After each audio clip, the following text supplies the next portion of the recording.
I'm looking forward to this interview. I'm sitting here with Freedom Service Dogs, and I'm just going to have you guys introduce yourself. I am Ashleigh, and I have my service dog, Montana. Awesome. I'm Chris. I have my service dog, Noodle. Noodle. I love dogs so much.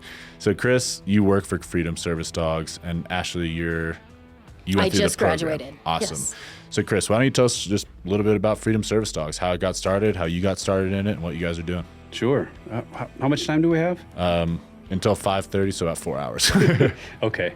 So Freedom Service Dogs, we're a 501c3 nonprofit located in one of the suburbs of Denver in Inglewood. Been around since 87. 87, holy cow. Yeah, and began serving veterans in 2007. Fast forward to today, that's primarily who we serve.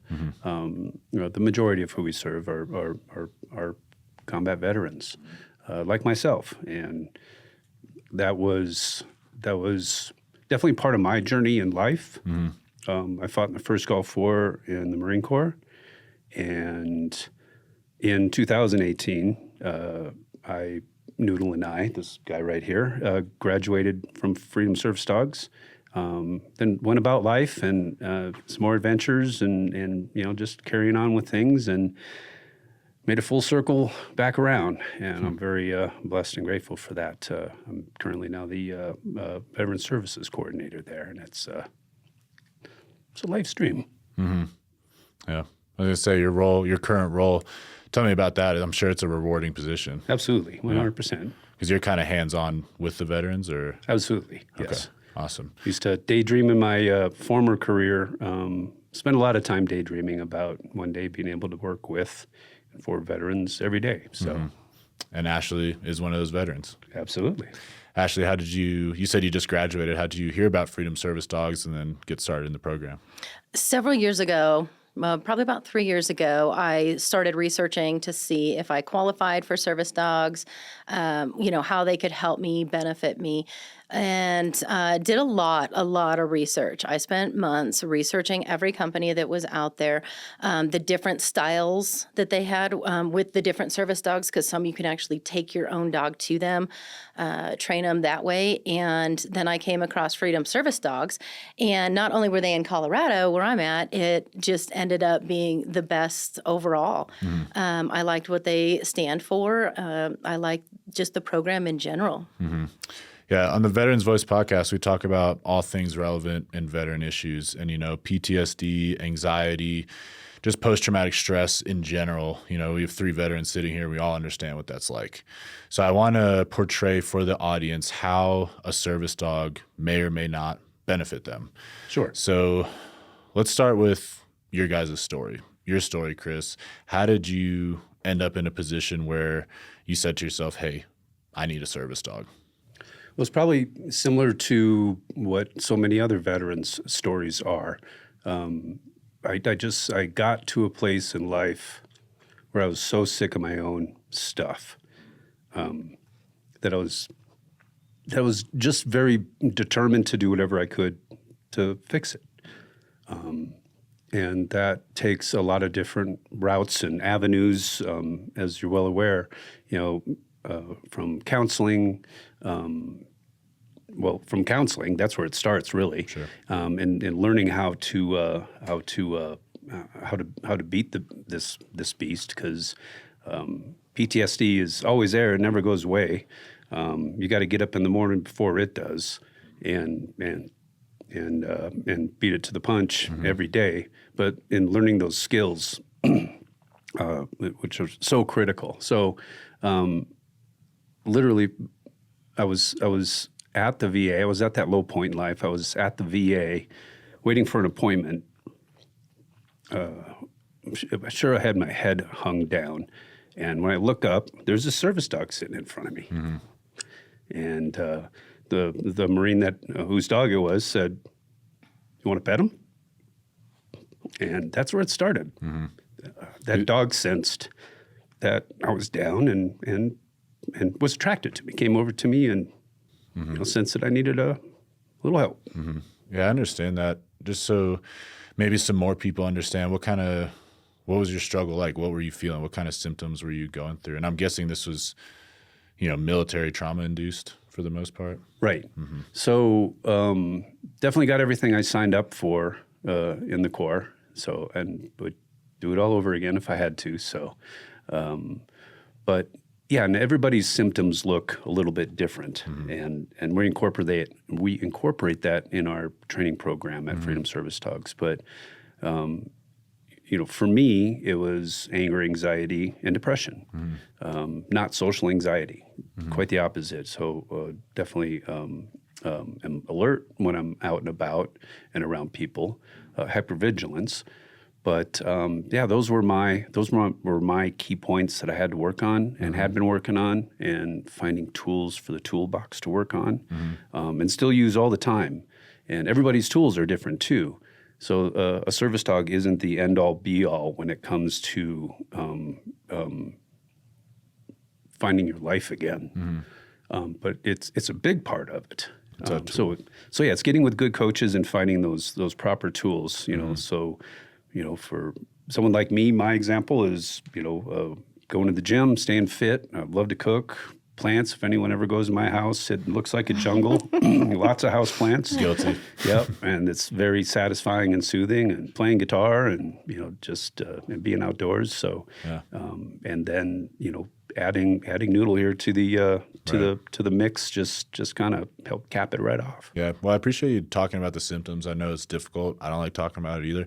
But the reason I choose to talk about it now is because I've been in groups of people, groups of other veterans, just groups of people in general, because we all struggle, not just veterans, but people said things that I resonated with that I didn't know were a problem. Right. Like maybe out of proportion anxiety towards my home, or maybe my paranoia in public, like things I thought were normal. I heard other people talk about them and then had them explain to me how it was affecting them negatively. And then I kind of reflected in my life and I'm like, man, okay, I have a lot to work on. So hearing you talk about it a little bit, just I hope others can see it from a different light, and then maybe in turn it would help them. Do you want to share yours a little bit, Sure. kind of how things were showing up? Yeah. Just to piggyback off of that real quick, is a lot of it is hidden. It's hidden to even us as veterans. And, you want to hide everything as much as possible, especially when you're in front of other veterans or in front of public. You want to look like that strong, tough person. Okay, so for me, let's see here. I struggled a lot. If we could real quick, let's just your time in the military, 2000 to 2004. Correct. Why don't we start there and then kind of segue? Sure. So from 2000 to 2004, I started out as law enforcement out in Crete, Greece. And then from there, I went back to San Antonio for canine training. Wait, you passed. That sounds so cool. You're in Greece? Yes. Stationed in Greece. That sounds Suda cool. Bay, Crete, Greece. Yes, There you little go. tiny island. It took maybe a day to get around the entire thing, but the beaches were beautiful. I bet. A lot of great fellowship out there and learning a lot. So it was the great culture, amazing. Awesome. Yes. So then from there, I went to San Antonio, Texas, and went through MWD school, and then went out to Naples, Italy, and loved being canine, loved having that extra security next to me. And I mean, being a smaller female and being in law enforcement, you have to have authority. And having that dog next to me was kind of that security for me. And plus, you get to play with dogs all day. Yeah, what a I mean, job. you get to run from them. You get to, heart racing and be chased down the way. But then it came to a point where they started saying that there was rumors that they were pulling Navy canine handlers to go to Iraq. And we were all like, oh, it's not going to be us. It's going to be stateside because there's so many handlers over there. Well, it ended up being the European region.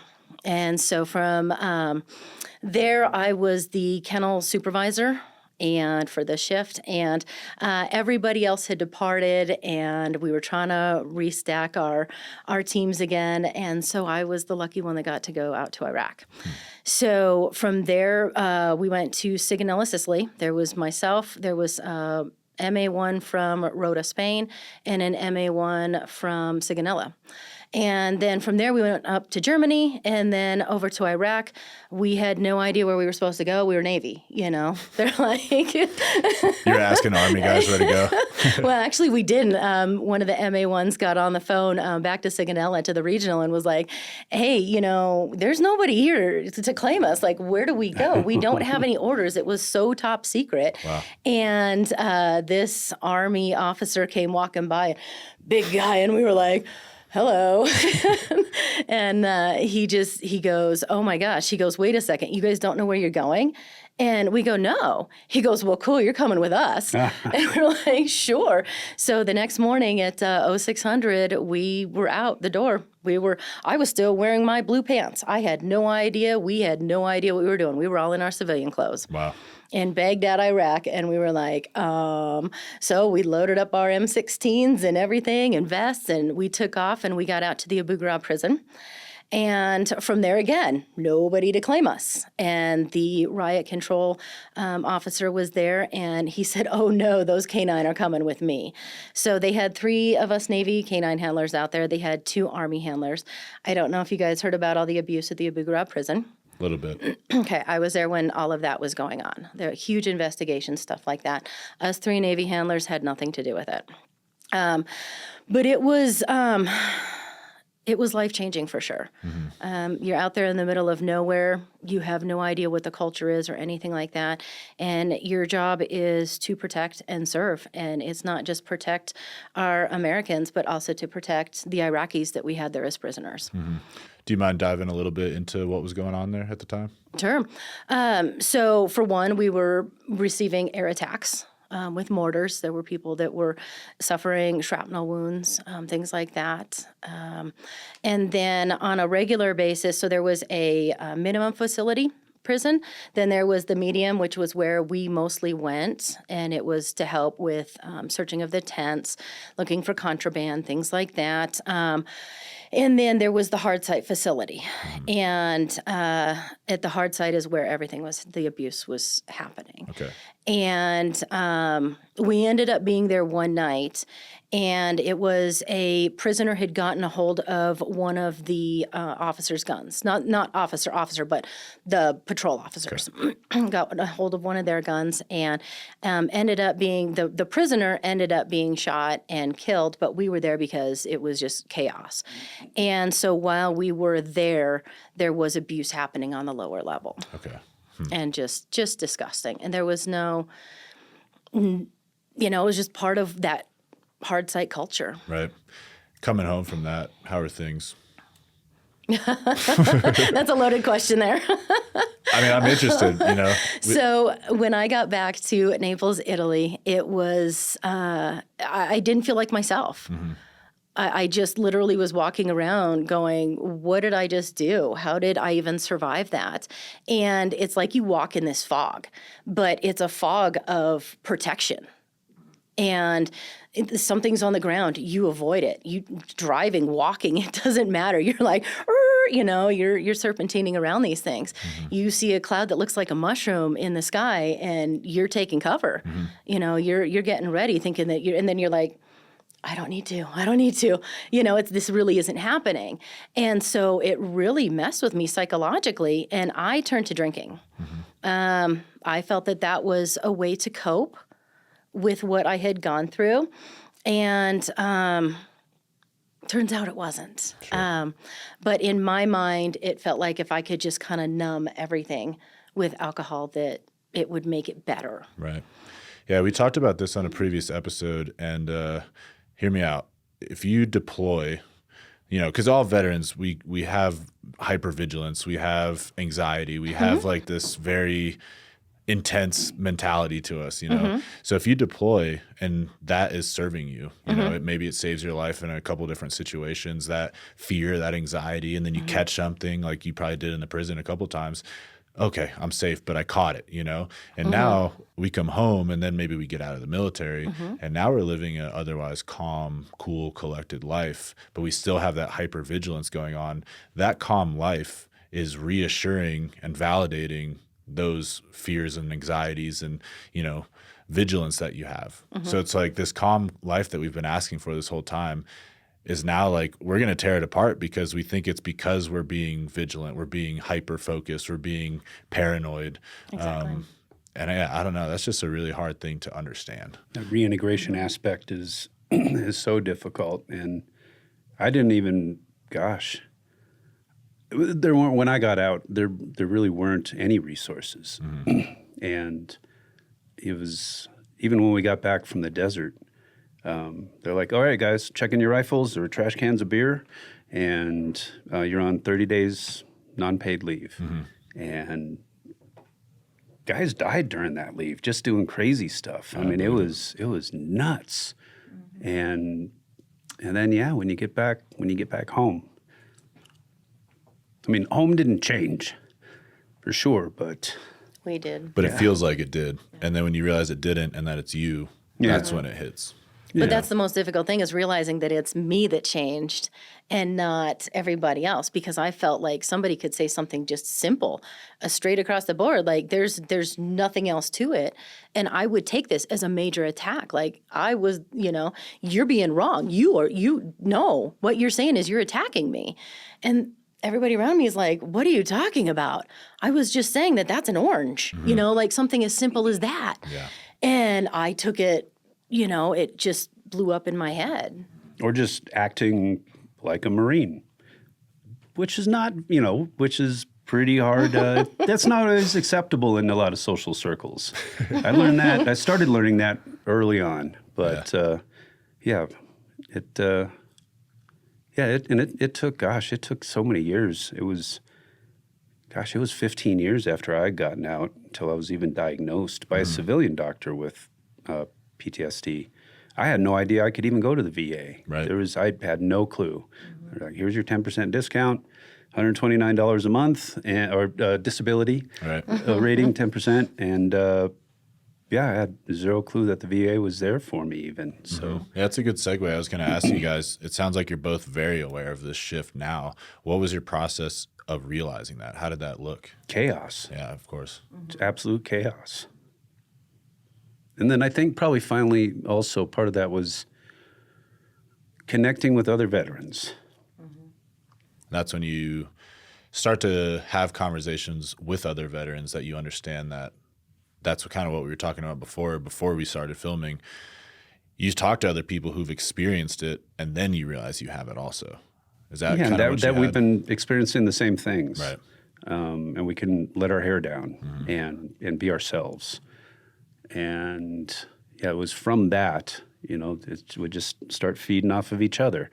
Okay, try this, try that, try this. Oh, I mean, you can go into the VA and do this? Oh, wow. So and it just builds and builds and builds and builds from there. So, the more vets we can bring under our own canopies, Right. the better. I'm not saying that we isolate just as vets, Yeah. but I think it's really a productive and healthy way for us to be better members of society and better men and women ourselves, and better dads and better coworkers and all of that. Yeah, 100%. I think that's the last thing we want to do is isolate as just veterans. But the whole idea of this podcast is veterans have been through a lot.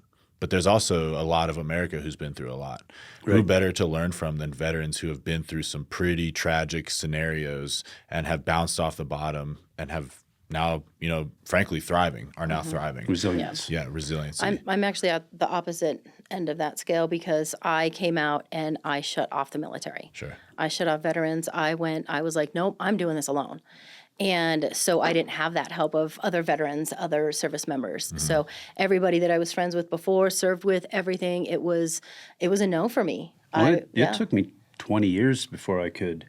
It was like onesies, twosies. And, even like some of the people that I had in my life, way back then, they're like, well, just forget about it.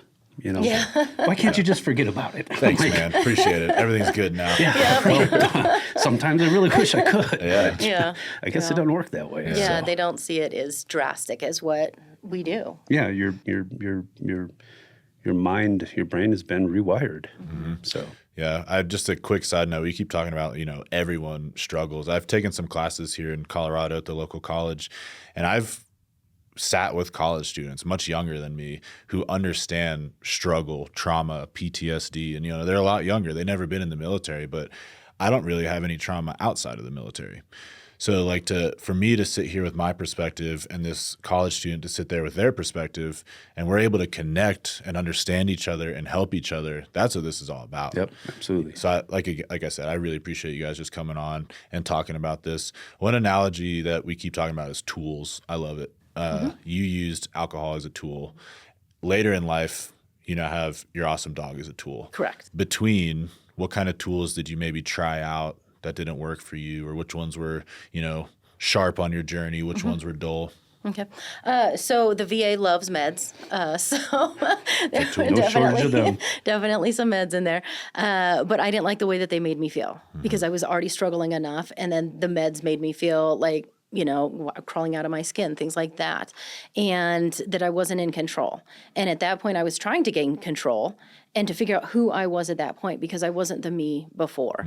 And then finally, when I started going through everything in the very beginning in 2010, getting help, I came across this awesome counselor, and he goes, you'd actually be a great candidate for our EMDR program.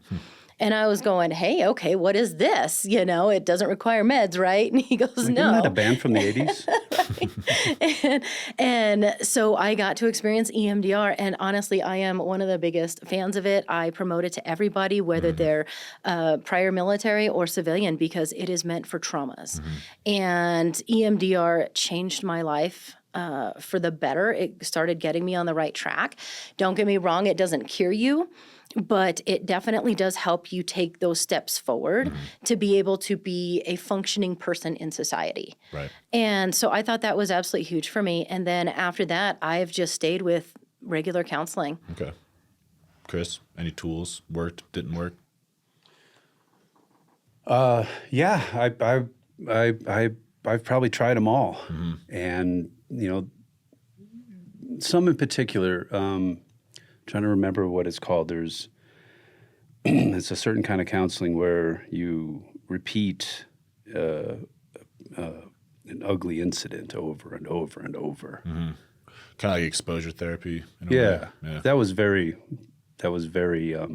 was extremely helpful. Okay. So on the counseling end, and I think becoming self-aware, learning so much more about yourself and what you have, and becoming self-aware so that when you feel an emotion, you recognize it and then identify it and then ask yourself why. Why am I feeling this way? And if the answer is, well, because someone cut you off in traffic, it's no big deal. Relax, or whatever that is. It helps you calm down a lot faster.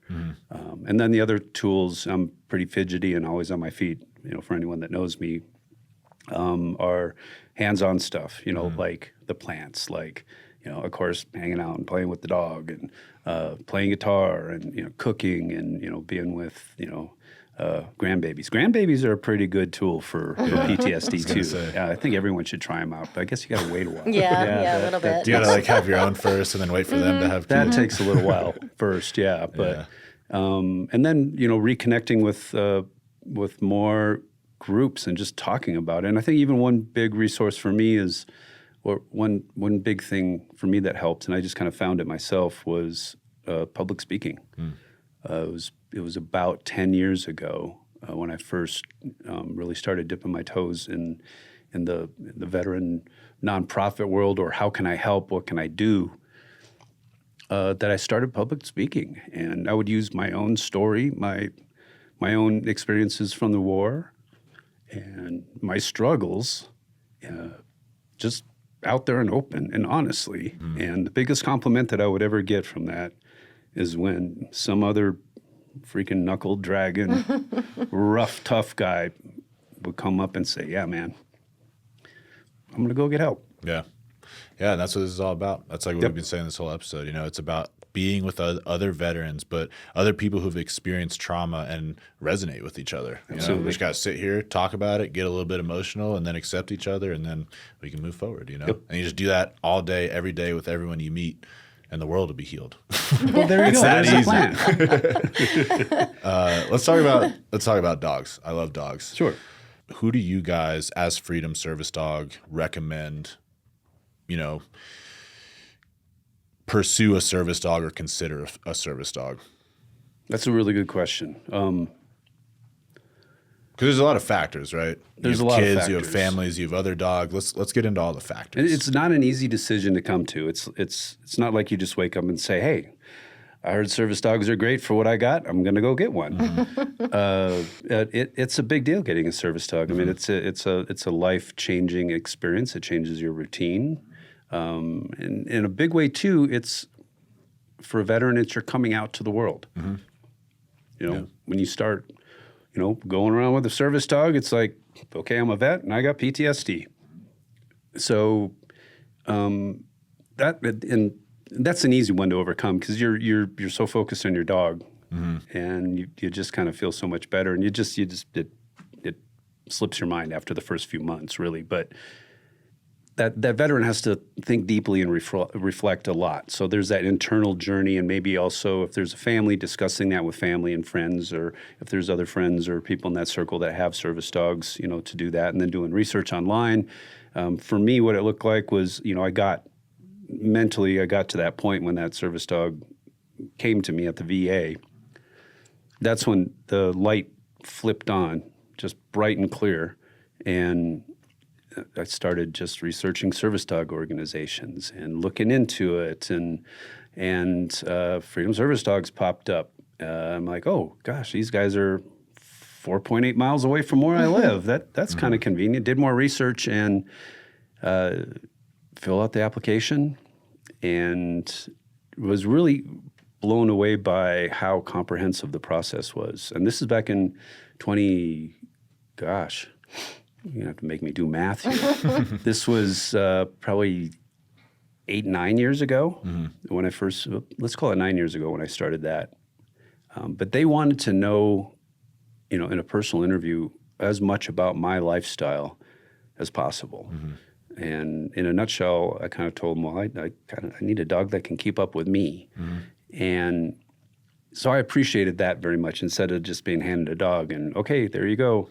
Right. So this dog fit my lifestyle. And then the whole training process and everything was just really amazing, and the continued support.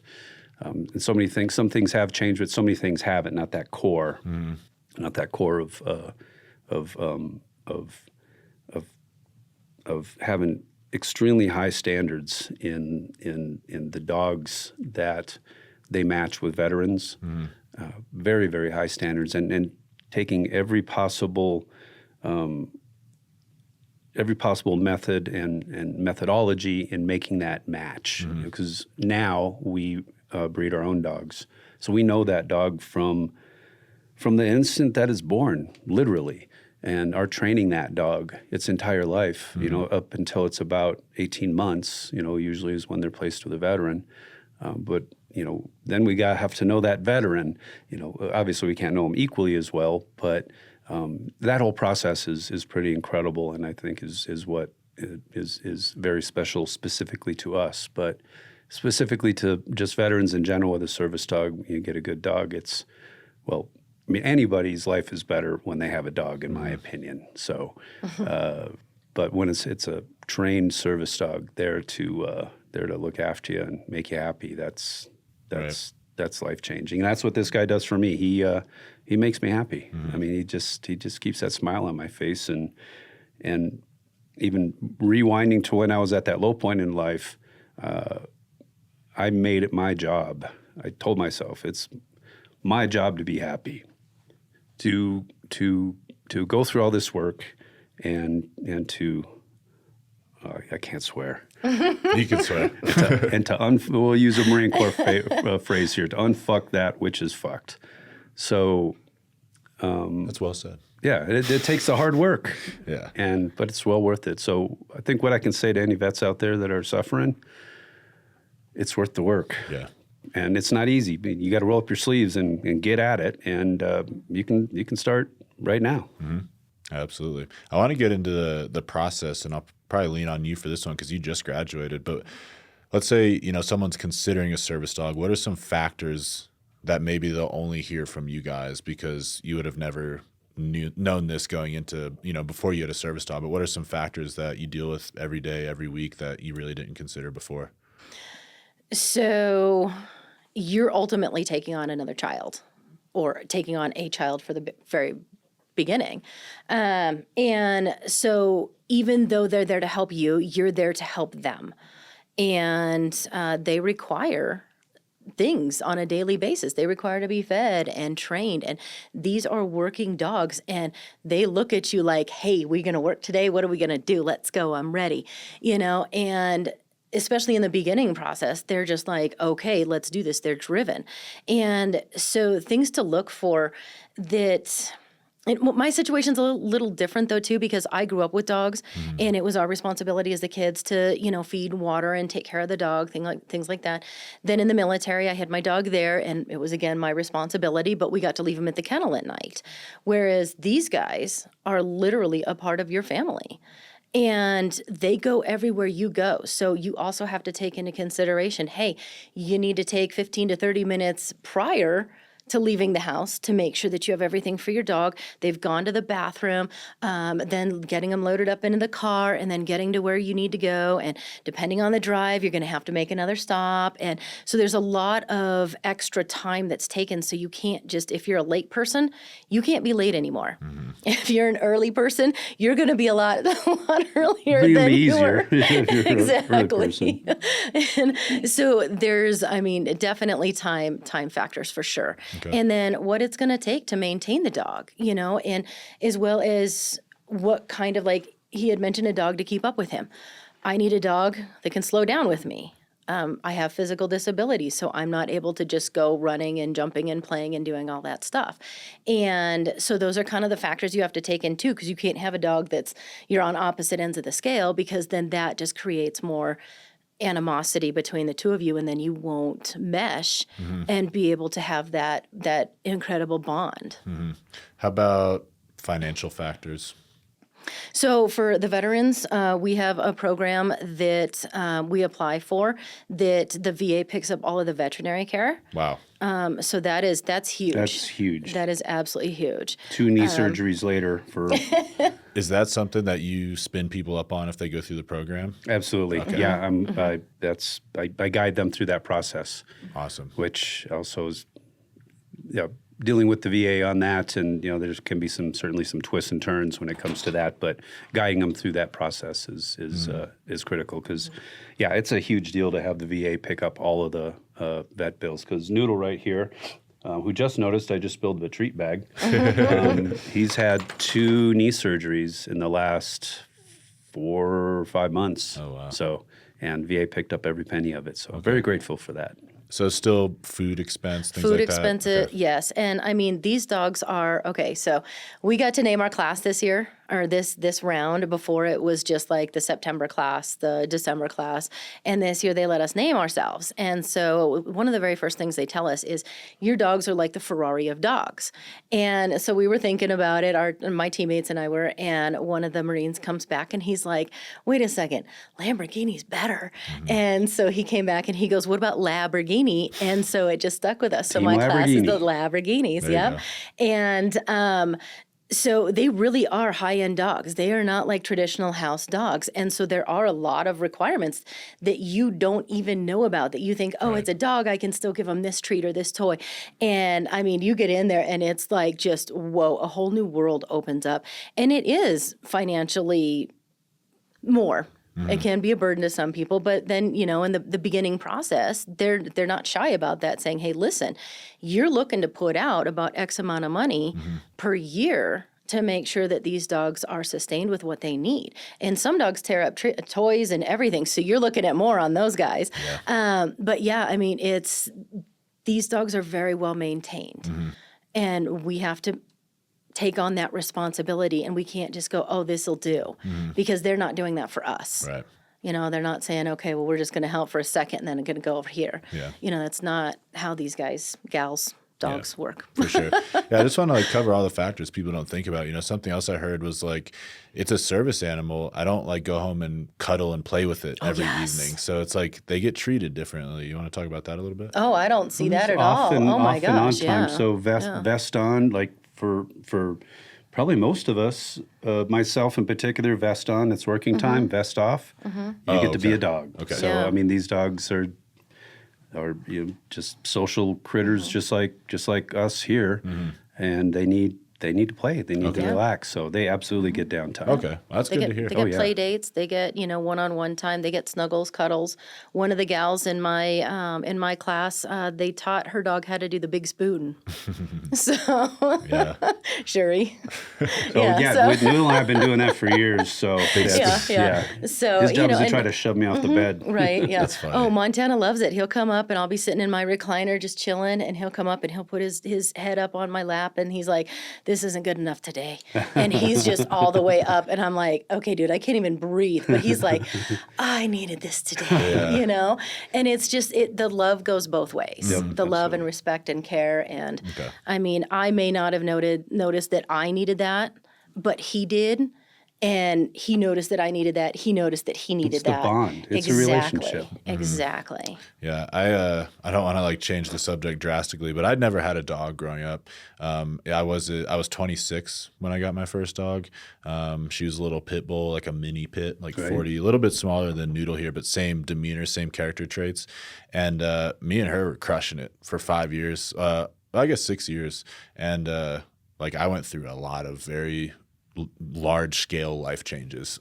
I won't get into them on the podcast, but she was always there, like when people exit your life, your dog's still there. When people come into your life and then maybe leave your life again, your dog's still there. Like I hit rock bottom with her, absolutely. And something I never even thought of was losing her. Yep. I had never thought about it.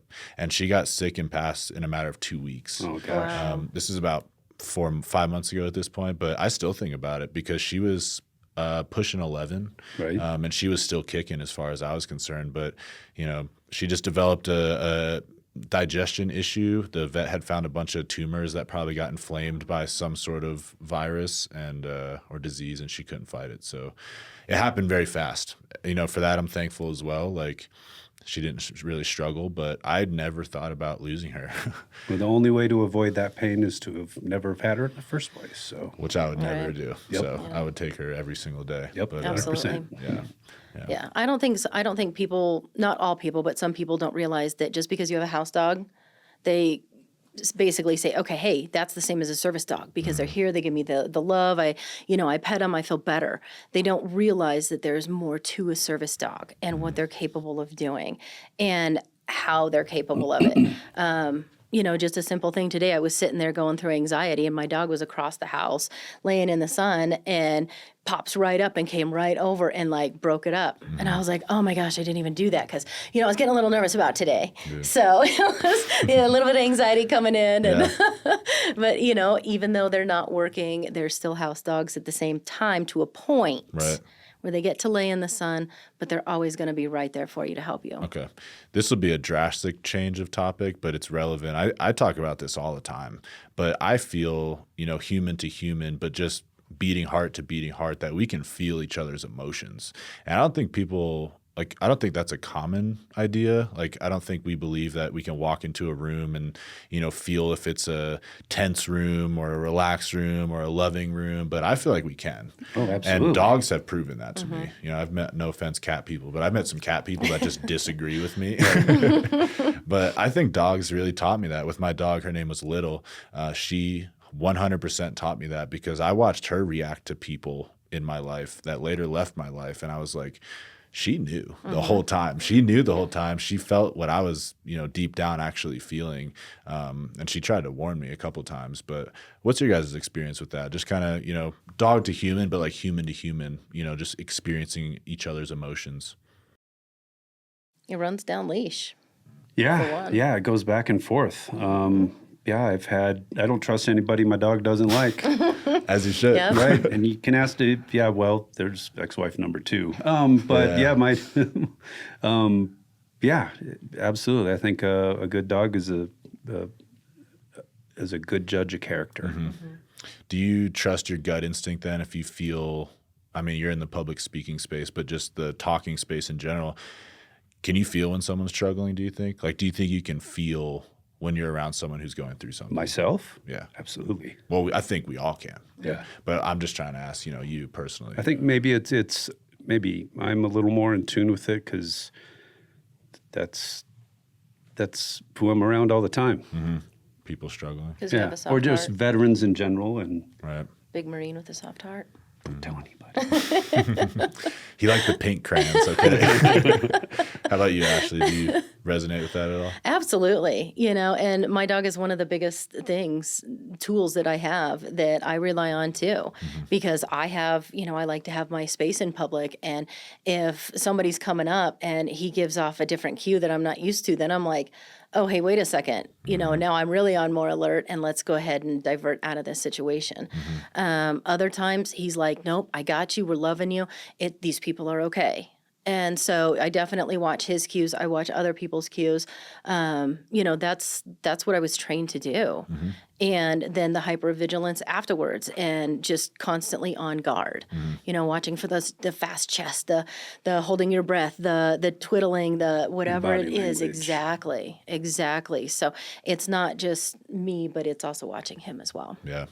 Yeah, I love that. And like I said, I learned that through dogs. It feels like you guys learned it through dogs too. But my advice to anyone listening, like if you're with someone and you have that gut feeling that like someone's struggling, just say something. Because worst case scenario, they say, no, I'm fine. You're like, okay, at least you're fine, but best case scenario, they are struggling. Well, not best case scenario, but maybe they are struggling and, you saved them that day. I have this whole idea of like, creation and what creativity really means. But I think creativity can go as far as creating emotions in other people. Like if I complimented you as you walked in and you smiled, now you got happy, you felt empathy. I just created that. I created happiness in someone else. It's contagious. Exactly. It is contagious, 100%. Exactly. Dogs do it. That's why when you were saying earlier, like now, like you identified as the veteran with a dog, like you put that front up to the world. I just imagined a world where we all had dogs, and I was like, then it wouldn't matter. Yeah. We should all have Cats dogs. would not be happy about that. I don't know. You look at some of those statues in ancient Egypt. I wonder if we had like a cat-dog war. Or is there one coming? I don't know. But my money's on the dogs, unless you let the lions and tigers in on the deal. But Yeah, that's true. cheating. Oh, Well, if they man. keep escaping the zoo. it's true. We got helps Great too, yeah. Danes though. It's true. Probably the numbers also. Yeah. So what's your guys' process like? That's what makes you guys spectacular. I have multiple friends who have used veteran service dogs. And when you gave your brief here at Mount Carmel, I told you, I said, I have a friend, his name's Josh. He recommended you because he used you, and he was in tears telling me how genuine and caring the entire process was. So tell me about that process. It starts with the people. And we're a real diverse bunch at the facility at Freedom Service Dogs. And I mean, we've all been on jobs and work sites and places where you can feel that tension, and there's the cliques and the bickering and all of that, which sucks. For one, there's none of that. Working there, from a personal experience from the inside out, there's none of that. Everyone is so focused on training, raising and training amazing dogs to help people. So that's an amazing thing to see right off the bat. Could you feel that, Ashley? Oh, absolutely. It's a totally different culture there. And everyone, everywhere, whether they're a volunteer or they work there or they're somebody going through class, it's truly, truly amazing. And you feel welcomed. You feel like there's a purpose. You feel important, and you can clearly see that all of the dogs are just as important. And so is each and every person there. I mean, as we went through the class, so many people were just like popping in, saying hi, even through the matching process, everything. I mean, it's definitely a family community, but it's a family community with open doors. So step one, you adopt someone into your family. That's what it sounds like. Step two, how does the matchmaking go? Sure. And also by not being, just to add just a tiny bit more onto that, is not being so rigid that you're so like set in just a corporate structure that, if, one veteran's situation falls outside of a line, that's not allowed. No, we're very flexible too. And I'll use a veteran we interviewed the other week and accepted on the wait list, who had been turned down, told no to by 3 or 4 other service dog organizations. She's got a monkey. Seriously. She's got a That's monkey. awesome. Yeah, the little tiny guys.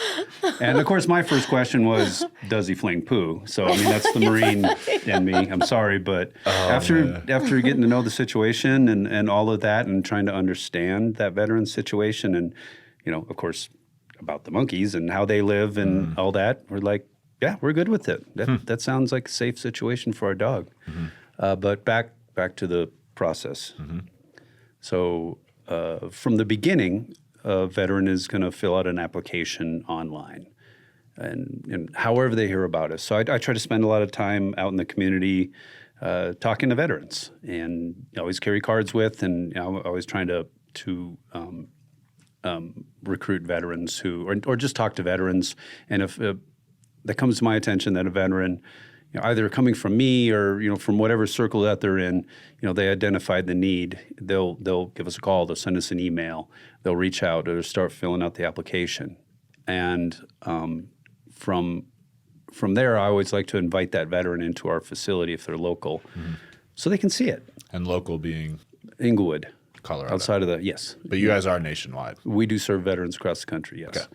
Okay. To invite them in. Just sit down and talk and let them see the place so that tension level is down already. So when they actually do come in, hopefully they're a little bit more relaxed. So the veteran will fill out the application. It's a mini mountain of paperwork, of course, but there's a method behind it. We're trying to get to know that veteran as much as we possibly can. And we take a look at the applications. If it makes sense to move forward, then we move on to an interview, which we'll do virtually. Usually lasts about an hour and a half or so. Again, trying to get to know that veteran as much as we possibly can about their who they are, on the inside, about their work life, their home life, their hobbies, their everything we can possibly think of.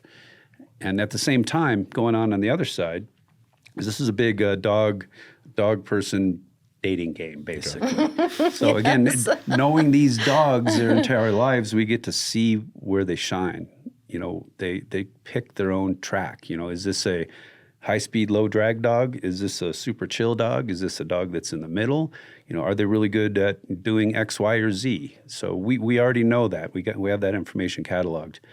And then after the veteran interview is done, if we're going to move forward, the veteran goes on the wait list. And then we're starting to talk about dogs.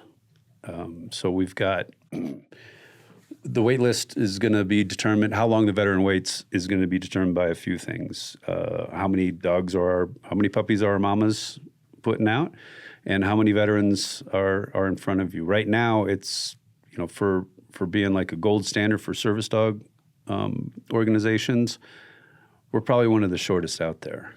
Unless there's additional special needs or additional training that need an even more special dog. But it's pretty doggone short, so less than a year the way we sit right now.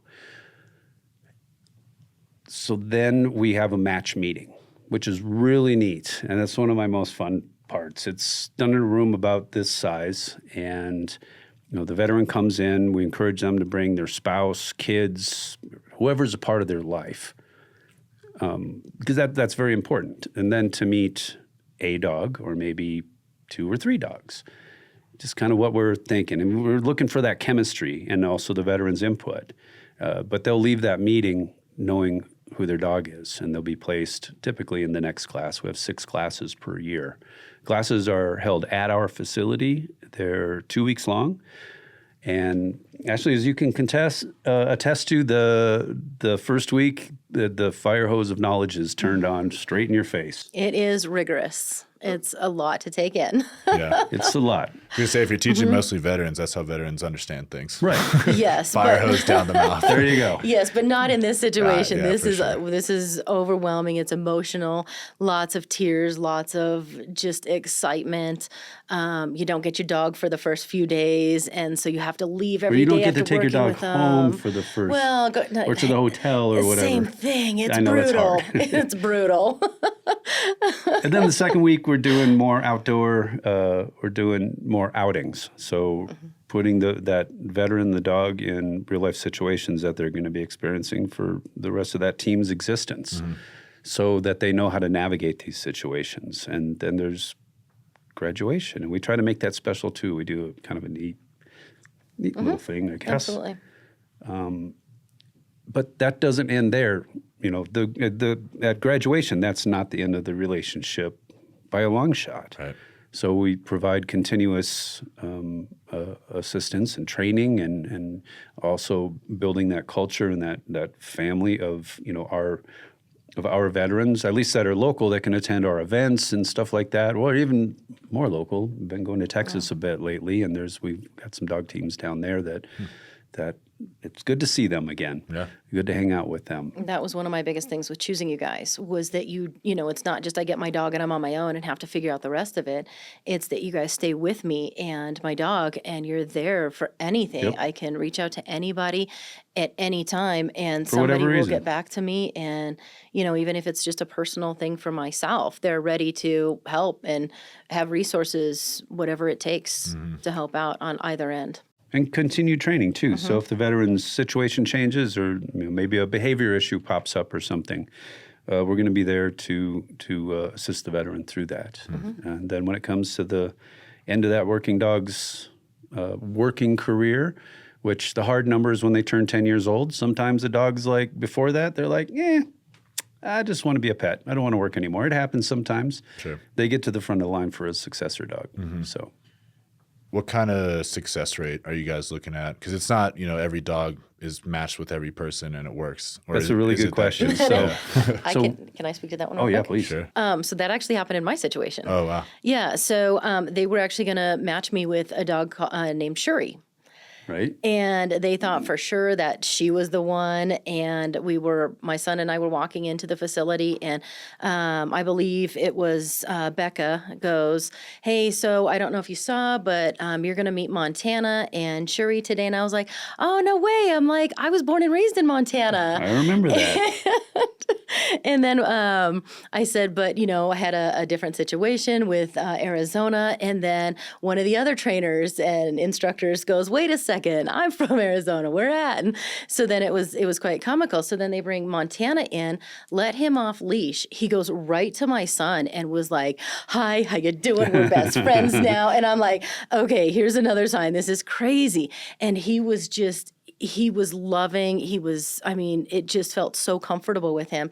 And then I loved Shuri too, but she was a work dog. Like, she is like, okay, I'm going to pick up my leash even though you don't want it. I'm going to do this even though you didn't say it. Like, it was incredible the things that she did. And I'm not saying he doesn't do those things, but she was a worker dog. And so it ended up that we went to walk through Target and walking with both the dogs, and it just was more comfortable with Montana. And so that doesn't happen very often from what I understand, because these guys are usually spot on with their matching, and Right. this one was just a flip situation.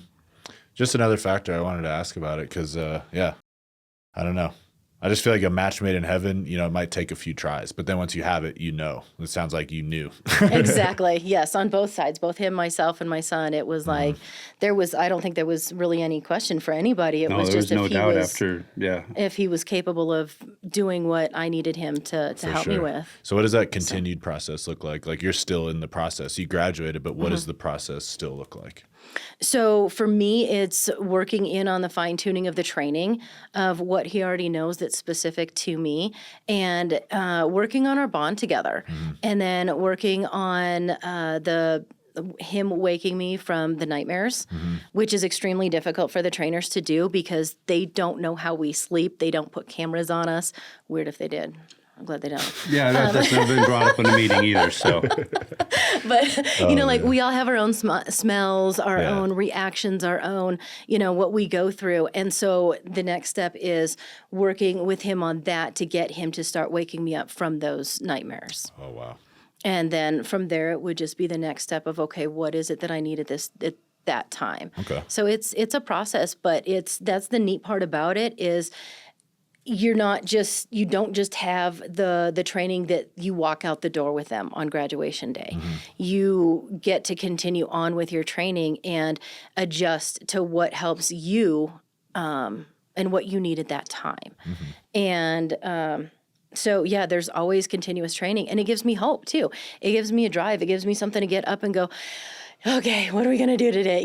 Like I may be drained, I may be in a bad mood or something, but then you see your dog and it's like, hey, cool, let's work on this today, because you just like, it's like you see them smile when you start working with them, and it's like they just get so happy, and it just helps lift your mood and brings you out of whatever you were in, or, takes whatever you were in down a lot of levels. It's just incredible. So how far does this go? Like, it sounds like, PTSD and a lot of invisible wounds, obviously they help with.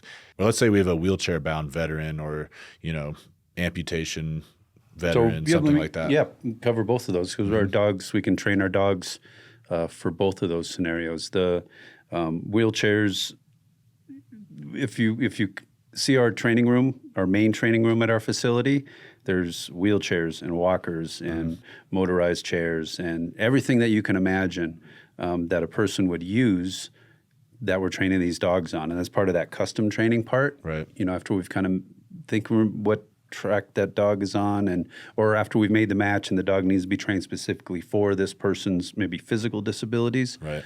Then the dog is trained to, be there for a veteran who's in a wheelchair, and if that veteran drops their credit card or their keys, that what a pain to bend over and maybe fall out of the chair or something, grabbing it. Well, that dog's trained to retrieve those things. And actually, another match meeting we had just last week, a veteran who missing a hand, and so we're the dog that we matched with him, we're training to walk on the other side, because that's what works best for the veteran. So the dog didn't agree with that right off the bat. During the initial meeting, it was kind of funny. The dog was like, "Hey, something's wrong. I'm supposed to be over here," but no, we'll get that taken care of. And these dogs are so smart. We started breeding our own dogs in 2019. The first litters were born in 2020, and the results are amazing. There's so many, in today's age, you see so many people that they just slap a vest on a dog, or maybe they have whatever. A lot of people think they have a service dog, right? But these dogs are unbelievable. They're custom bred to be the most amazing, smart service dogs that we can possibly find. And it's mainly labs.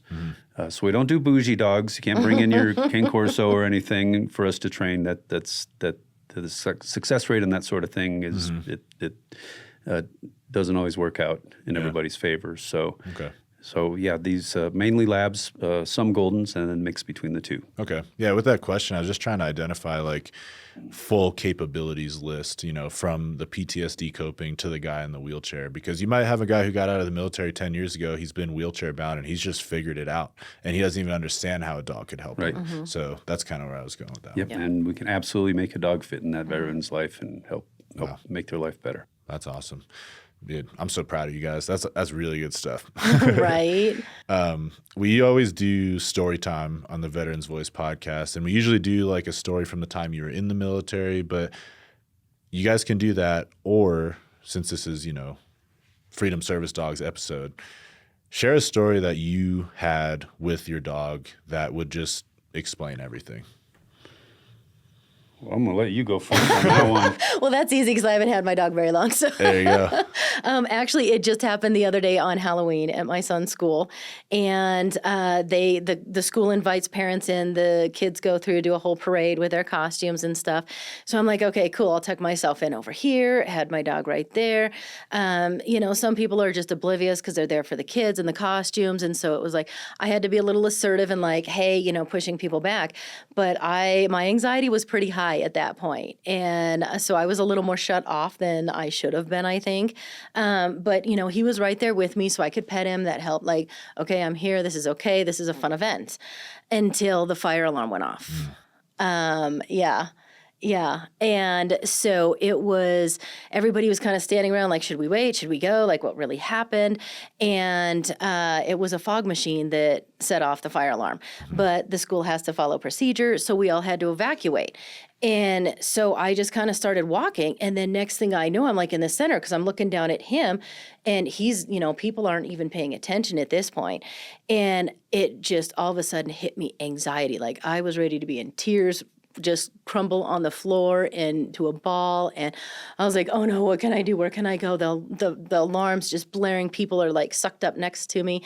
And I was like, I got to get out of here. And so I just ditched off to the side, stuck us up against a wall. And I was like, okay, and just put all of my focus on him. And he did not take his eyes off of me. It was absolutely incredible.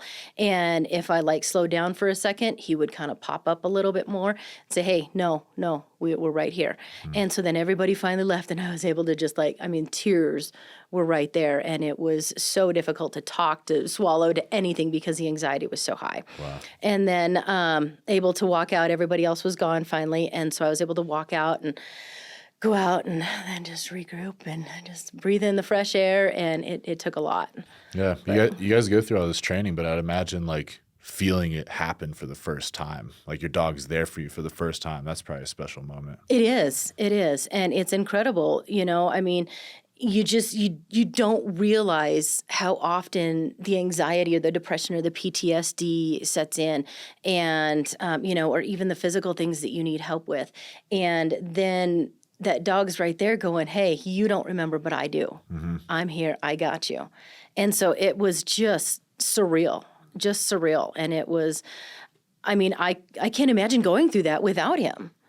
I would have been in my car driving home and then explaining to my son why I didn't finish out the day and watch his parade, And so for me, it was really cool because I got to be there and still continue participating eventually.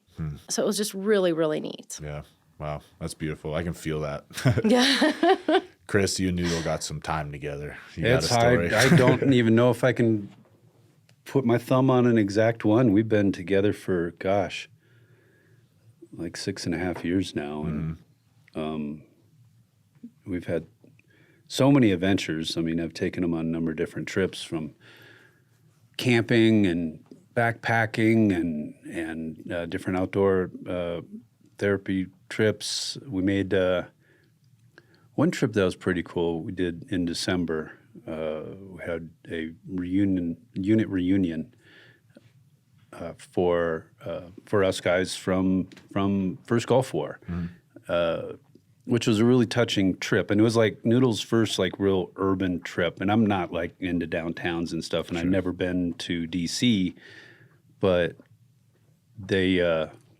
we picked that because we were the first ground unit in Desert Storm to engage in combat.